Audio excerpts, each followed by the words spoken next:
It is that time of year. It's the end of 2023. We're about to embark on 2024. And in this video today, we're gonna go through all of these different watches I have on the table here and assign some imaginary awards that I'll painstakingly edit into this video here in a bunch of different categories. These could be things like best value, best looking, best battery life, things like that. We're gonna go through all these different categories that I invented and assign a winner because I thought that would be kind of fun. This is the second annual version of this video that I've made. If you jump back in time to 2022, you'll find a very similar video talking about the same exact categories. So I thought it would be kind of fun. I'm gonna link last year's video up here, and then we're gonna go through these categories. This year I actually did add a couple of categories, so there's that, but we'll see how they compare to last year's. That'd be kind of fun as well. Oh yeah, before I get to the watches, I do wanna give a shout out to the sponsor of this video, and that is playbetter.com. If you don't know who Playbetter is,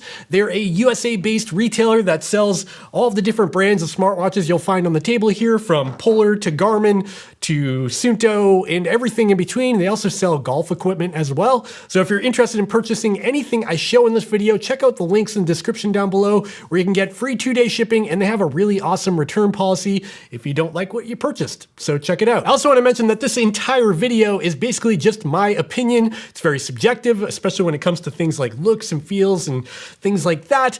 And that's why I invite you to have your own opinion on who wins these different categories as well. So just drop down in the comments down below, and as I go through this video, you can type in your top picks for all of these different categories. With all that said, let's get into it. The Smartwatch Awards 2024. I'll put an echo on that. And let's get into the first category in this video, and that's going to be the best daily driver smartwatch or sport watch. Now, what do I mean by daily driver? Well, basically, as the title implies, the easiest watch to wear on a day-to-day basis. And this is going to be a balance of smartwatch features like taking and making phone calls or playing back music without your phone and showing notifications from text messages and things like that. But it's also a balance of sport watch features like GPS accuracy, going for a run, heart rate accuracy, all of that side of things, and merging that all together to have kind of the best of both worlds and balanced equally and something that's just easy to use every day. That was a pretty ambiguous definition, but I think you get what I'm going at here. And I'm gonna just give the win right off the bat to the Apple Watch Ultra 2 and the Apple Watch Series 9. I think it can go without saying that these are just some of the best smartwatches on the planet when it comes to using them on a daily basis. If you have an iPhone, at least, you can take and make phone calls, you can download thousands of apps, you can do just about anything on these watches that you could do with an iPhone. It's basically like having a tiny iPhone strapped to your wrist. Of course, there are some shortcomings when it comes to battery life. They're not going to last for several weeks on a single charge. But for everything else, they have great displays, they have good build quality. I really like the look of the Apple Watch Ultra 2. Of course, that's subjective, that's up to you to decide, but they're just really good smartwatches. I don't think anyone can deny that. However, I can't give all the glory to the Apple Watch because there is a huge percentage of people out there that don't have Apple products or iPhones to use with an Apple Watch. And if you don't have an Apple iPhone, you can't get an Apple Watch. So for everybody else out there, let's assign another runner-up in this category in the best daily driver. And I'm gonna give that, oddly enough, to the Garmin Venu 3. Again, my subjective opinion here, but the Garmin Venu 3 ticks a lot of boxes when it comes to everyday life. It has a speaker and microphone on board, so you can take and make phone calls on the go without digging out your phone from your pocket.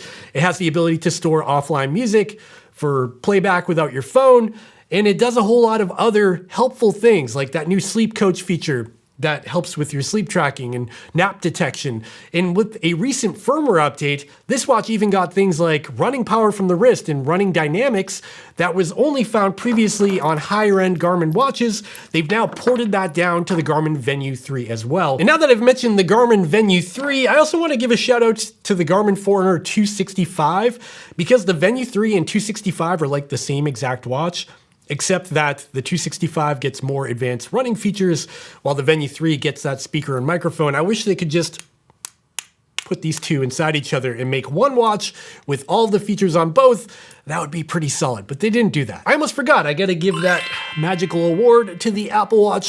There you go, enjoy that. Hey there, are you enjoying this video? If you are, I would really appreciate it if you went down and hit that thumbs up button and subscribe to my channel so you don't miss more videos from me in the future.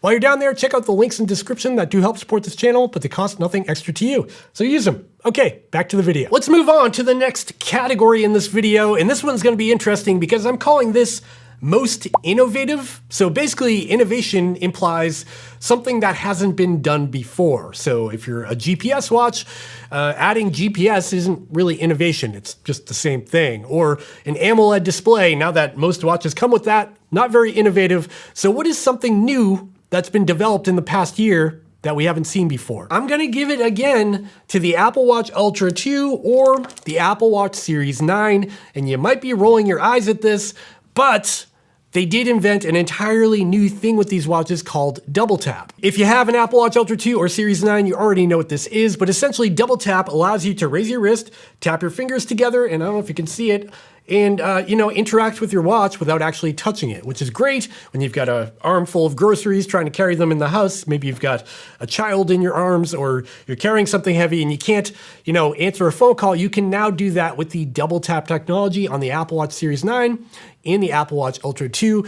And that, my friends, is true innovation because it is not something we've seen before, other than Apple's own products having that secret feature in the accessibilities options. Yes, I know about that, but double tap is entirely different. Let me just spoil that for you. So once again, I'll take that imaginary crown trophy thing that I find in stock images and I will award it to the Apple Watch Ultra 2 and Series 9 for double tap being most innovative. All right, let's move into the next category, and this is a category that Apple will absolutely not win, and that's going to be battery life. What watches of 2023 have the best battery life when it comes to both standby mode when you're using it just as a watch and getting notifications and stuff, and in GPS modes when you're actually out on that run or a ride? This category is a doozy because unlike years ago where there were only a couple of watches that could last for a 100-mile ultra marathon, it seems like just about every watch on the market right now has incredible battery life. And a couple of years ago, you'd go out and buy a COROS watch because COROS was known for their amazing battery life. And while that's still true, all of the competition have really leveled up their game, and there's so many good options to choose from right now if you are a triathlete, an ultramarathon, an adventure racer, or something like that. Racer? Did I just say racer? Before we get to the winner of this category, which you might not have expected, let's give a shout out to two runners up in the battery life category that are really good performers but didn't quite take the cake on this one, for me at least. And that's going to be the Garmin Instinct 2X and the Garmin Enduro 2. And I think the Enduro 2 actually came out last year, but like I said at the beginning of this video, whatever, I'm gonna include it anyway. The Garmin Enduro 2 is an absolute beast when it comes to battery life. This watch can get up to 81 hours in a GPS activity with good GPS accuracy, or up to 265 hours in a power saving mode during a GPS activity. And in standby mode, it's equally as impressive with about a month on a single charge. Now, on the Garmin Instinct 2X here, it's pretty darn impressive as well, particularly in standby mode. If you want a watch that you're mainly just using as a smartwatch to get text messages and notifications and track your heart rate every day and things like that, go for the Instinct 2X if you worry about battery life. This, in my opinion, is like the G-Shock killer of today's times because you basically never have to charge the Instinct 2X. With those two runners up from Garmin out of the way in the battery life category, you must be wondering who wins this category, and I'm gonna give it to the Suunto Vertical. Were you expecting that? I wonder. The Suunto Vertical has absolutely insane battery life, and I think the battery life of this watch actually exceeds the claims from Suunto in their spec sheet.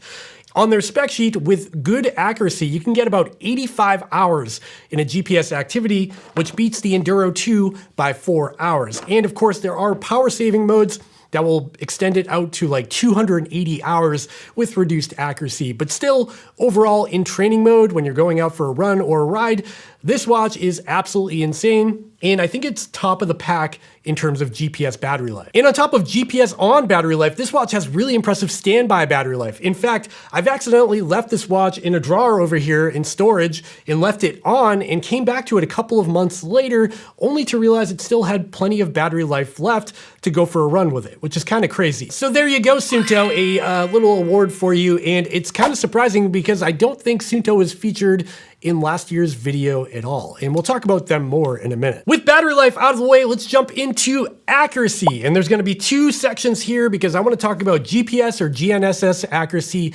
and optical heart rate sensor accuracy from the back of the watch.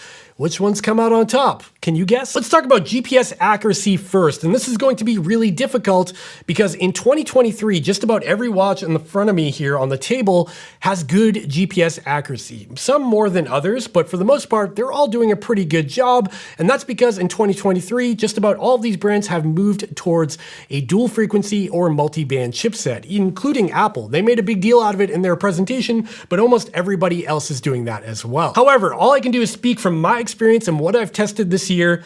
And for some reason, I do think the Suunto watches that came out this year, including the Suunto Vertical and the Suunto Race, have given me really, really solid GPS accuracy while in that multi-band mode. I've done extensive testing with both these watches, doing out and back activities, running on a track, and for the most part, they've been really good. I mean, bang on. And that's not to say these other devices are bad. In fact, I think the Garmin Forerunner 965 is a really good choice when it comes to accuracy.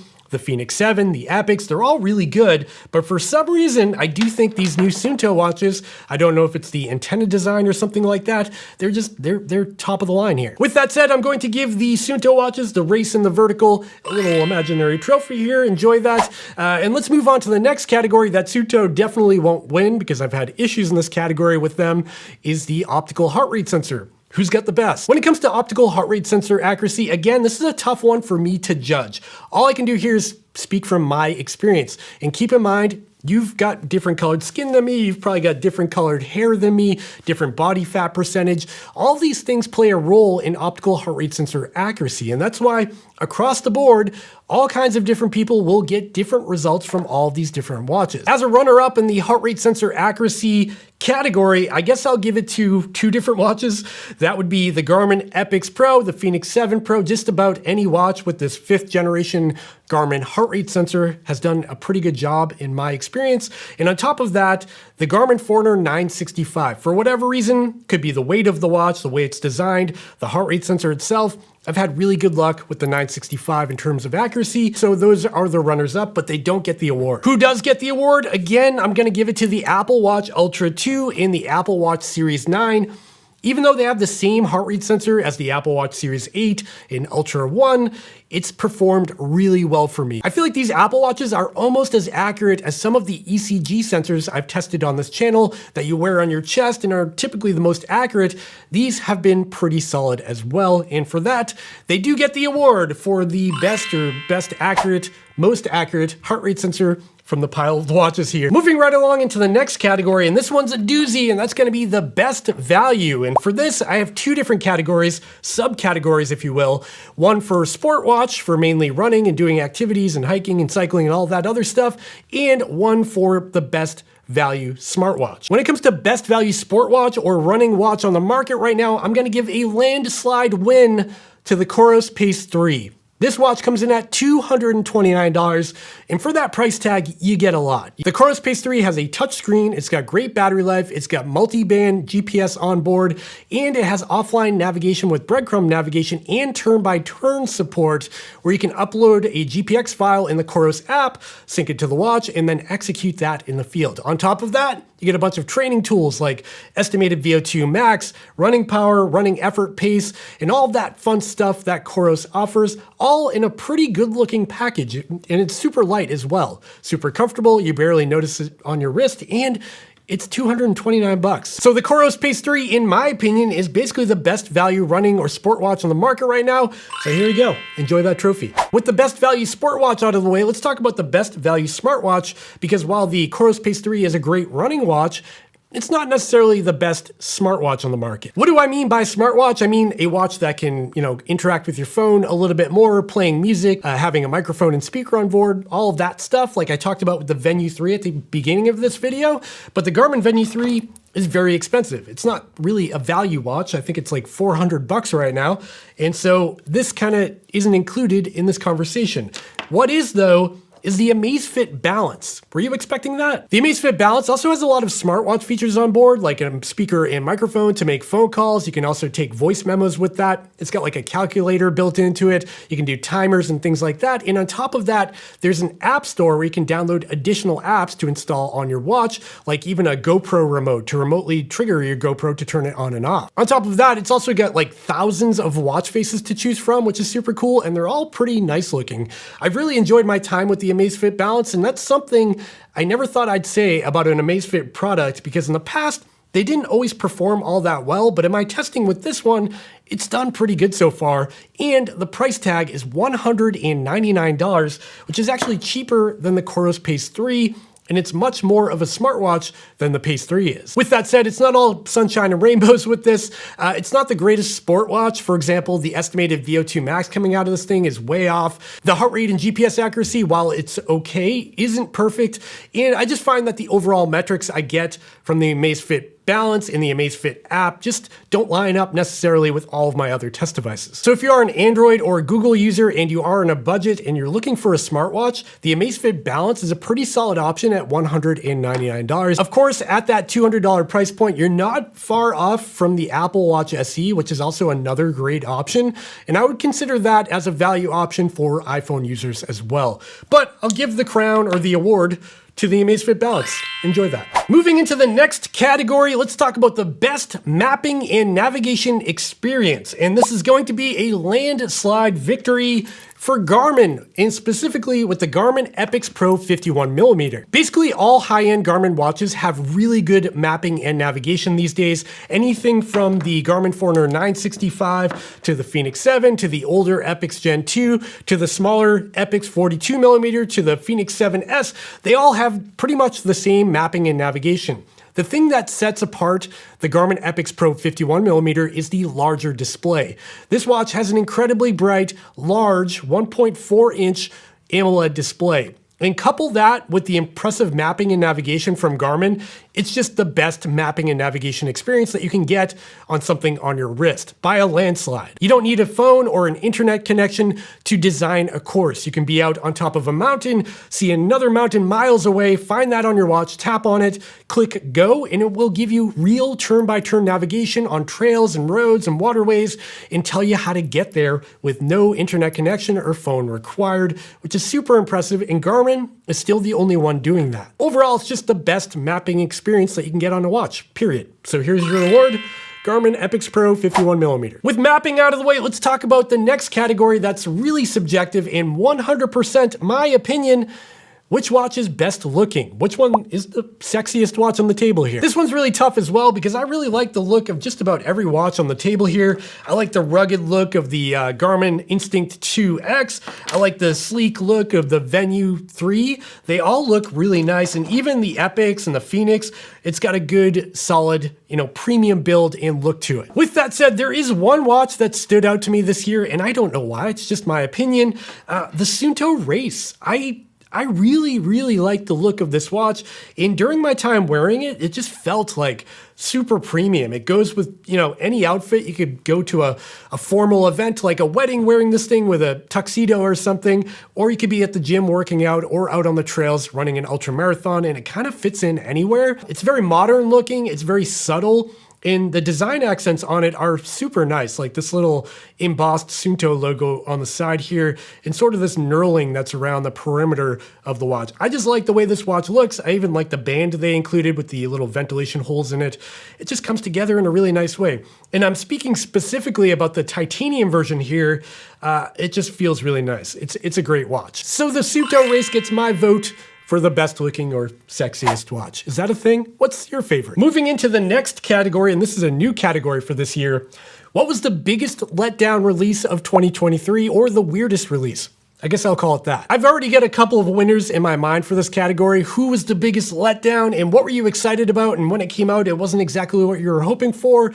And the first one, the runner-up for this category, is going to be the Apple Watch Ultra 2. Even though it won a couple of categories in this video, and it's an amazing watch, don't get me wrong. The Apple Watch Ultra 2 is probably the best smartwatch on the market right now. If you're looking for a smartwatch to take and make phone calls and get notifications and text your friends, it's an amazing device. However, if you remember, before the Apple Watch Ultra 2 came out, there was so much hype about what the Ultra 2 would be. Like, it would come in a black version, and it would be a flatter design, it would have more battery life. There are all these different rumors that I was so excited about, and then when it actually was announced, it was kind of the same as the Apple Watch Ultra 1. But if the Apple Watch Ultra 2 doesn't get the crown for the biggest letdown, who does? I'm gonna go with the Garmin Mark Carbon. This one's a doozy. So if you're unaware, there's a collection of Garmin watches called the Mark Collection, and they're super impressive. But at their core, they're basically the exact same watch as something like the Garmin Epix PRO, just with some extra features and a much, much higher price point because it's more of a luxury watch than a fitness watch. With that said, this year, Garmin released the Mark Carbon Collection, and the price points for these watches reach up to $3,200 here in the USA, which is absolutely insane. Not only is the Garmin Mark Carbon Collection, that's really hard to say, very expensive, it's actually based on a previous design. It's not the most up-to-date Garmin watch. It's not like a Garmin Epix PRO or Fenix 7 Pro with the newest features and the best heart rate sensor. It's actually the last generation heart rate sensor and the last generation operating system like on the Fenix 7 and standard Epix, which is very strange for a brand new watch that costs $3,200. While I haven't actually held or reviewed the Garmin Mark Carbon, I am going to give it the crown for the biggest letdown of 2023. And it's not really a letdown, like it's still a super cool watch because it's made out of carbon fiber, it's super light, it looks really cool, but it is a very odd release, and I would have expected them to put the latest and greatest in a watch like that, but they didn't. Still though, I kind of want to review it on the channel, but I can't swallow that price tag. And with that, we have reached the end of the category list and the end of my 2023 Smartwatch Awards video. I think that's the title. And now I want to hear from you in the comments down below. Drop down there and let me know which watch was like the best release. What was the biggest, most exciting release of 2023? Did you buy it? Are you gonna buy it? Or are you excited for the next thing that's coming in 2024? Let me know in the comments down below. And one more time, I will remind you that this entire video is basically my opinion, and all of these categories are purely made up for entertainment. So there's that. Is there another category you want to see in next year's video? Let me know that in the comments down below as well. With that, we have reached the end of the video. If you found this video fun or entertaining, please consider going down and hitting that thumbs up button and subscribing to the channel down below so you don't miss more videos from me in the future. And of course, check out the links in the description down below where you can pick up any of these watches using my affiliate links. And those do give me a small commission for every purchase, but they cost nothing extra to you, and it does help support this channel. And while you're down in that description checking out my links, also check out the links over to my Instagram page. You can follow me over there. Check out my podcast that I do on a routine basis. And of course, check out my website over at chasetosummit.com where you can buy yourself some sweet merch like this Chase to Summit holographic sticker, which I really enjoy. All right, friends, I'll see you next time. I hope you enjoyed it. Happy holidays. Happy New Year. I'll have more videos before the end of the year. Okay, bye.